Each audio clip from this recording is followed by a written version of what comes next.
Halo semuanya, perkenalkan nama saya Rafael Britus Lowaro sebagai moderator dari kelompok 4. Hari ini saya akan memandu jalannya penyampaian materi yang akan dilakukan oleh teman-teman saya, yaitu Febisia, Cynthia, Pipit Rumiati, Nur Afifah, dan juga Olivia Tabita. Berikut adalah agenda penyampaian materi yang akan kami lakukan hari ini.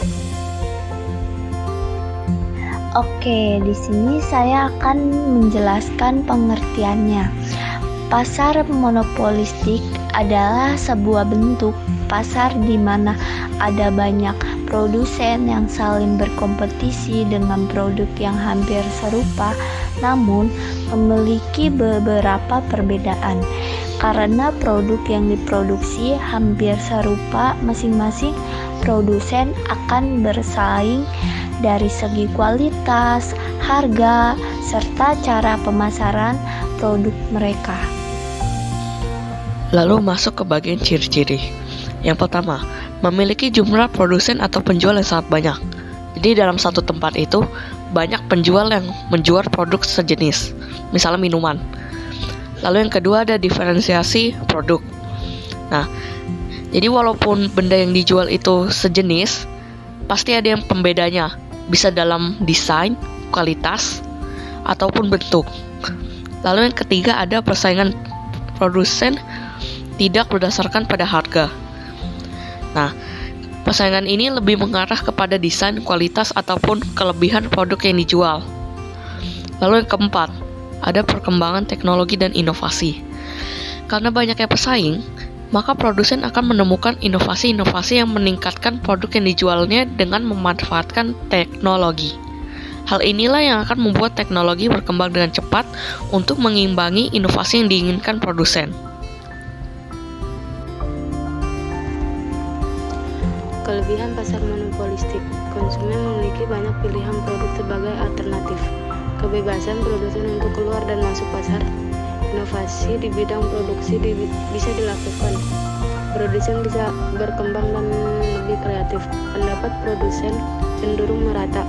Jumlah produsen yang tidak terbatas serta persaingan bisnis antara produsen memberikan keuntungan bagi konsumen atau pembeli, yaitu memiliki banyak pilihan produk terbaik sesuai dengan kebutuhannya.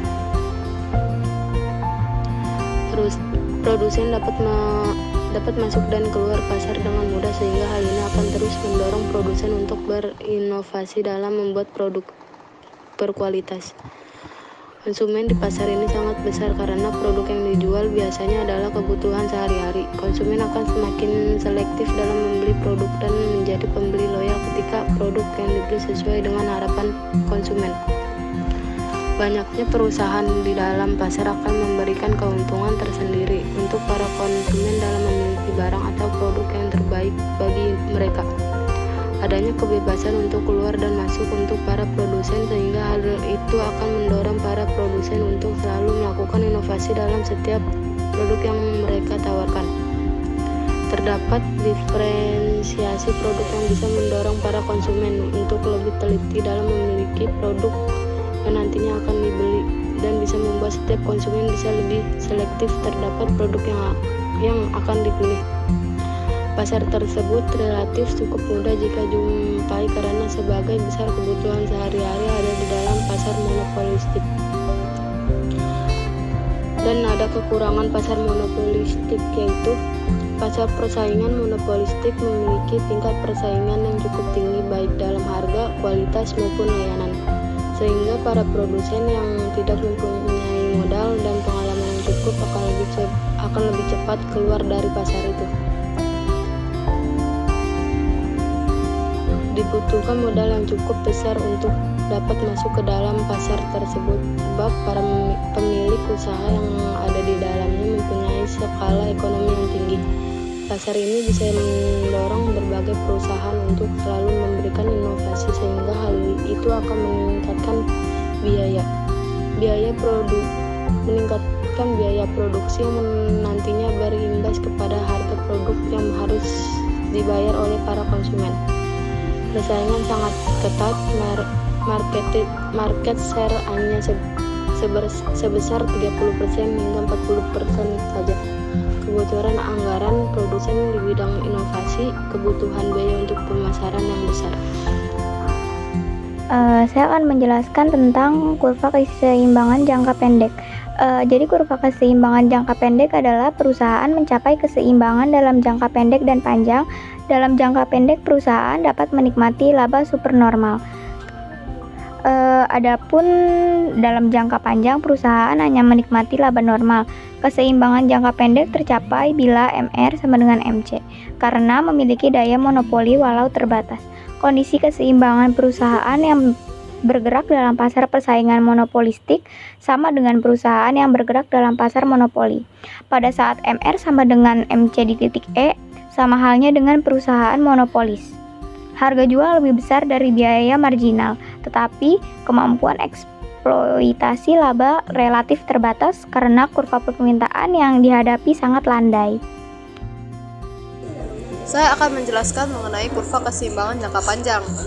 Dibandingkan dengan pasar monopoli, persaingan monopolistik masih lebih baik dilihat dari lebih kecilnya total kesejahteraan yang hilang. Namun tetap kurang efisien dibanding pasar persaingan sempurna. Ada dua penyebab mengapa pasar persaingan monopolistik tidak dapat lebih efisien dibanding pasar persaingan sempurna. Yang pertama, harga jual masih lebih besar dari biaya marginal, dan yang kedua, kapasitas berlebihan. Pada saat berada dalam keseimbangan jangka panjang, perusahaan sebenarnya tidak berproduksi pada tingkat yang paling efisien, sebab titik persinggungan antara kurva AC dan kurva D bukan titik terendah pada kurva AC. Jika perusahaan ingin memproduksi pada AC yang paling rendah, output harus ditambah sampai dengan output pada AC minimum. Demikianlah penyampaian materi dari kelompok kami. Jika ada pertanyaan, silakan ditulis di kolom komentar di bawah. Dan jikalau ada yang kurang atau kritik dan saran juga bisa ditulis ke komentar yang ada di bawah ini. Dan mohon maaf bila masih banyak kekurangan yang dilakukan oleh kelompok kami, baik dari segi editing maupun segi suara ataupun penyampaian materi. Sekian penyelesaian materi dari kelompok kami, kelompok 4. Saya sebagai moderator pamit undur diri. Terima kasih.